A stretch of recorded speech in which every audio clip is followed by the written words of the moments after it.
నమస్కారం ఈటీవీ 360కి స్వాగతం. ముందుగా ప్రధానాంశాలు.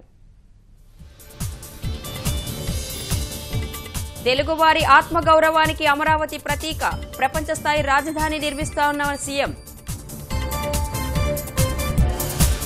విద్య ఉద్యోగాల కోసం రాష్ట్రం వైపు ప్రపంచం చూసేలా చేస్తా, అనుకున్నది సాధించే వరకు విశ్రమించనని సీఎం సంకల్పం.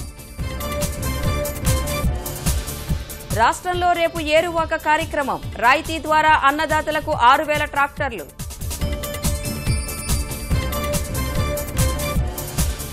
పోలీసుల కాల్పుల వల్లే మధ్యప్రదేశ్లో రైతుల మృతి, ప్రభుత్వం నిర్ధారణ, కాంగ్రెస్ రాజకీయం చేస్తోందన్న వెంకయ్య.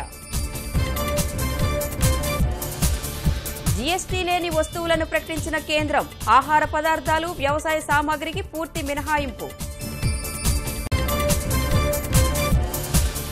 ప్రతిరోజు మారనున్న పెట్రోల్ డీజిల్ ధరలు, 16 నుంచి దేశవ్యాప్తంగా ఐఓసీ బంకుల్లో అమలు. French open mixed doubles title Bopanna జోడీ వశం, గ్రాండ్ స్లామ్ గెలిచిన 4వ భారతీయుడిగా ఆటగాడిగా రికార్డ్. భారీ లక్ష్య ఛేదనలో ఆదిలోనే వికెట్ కోల్పోయిన లంక, వికెల్లాను పెవిలియన్కు పంపిన భువనేశ్వర్.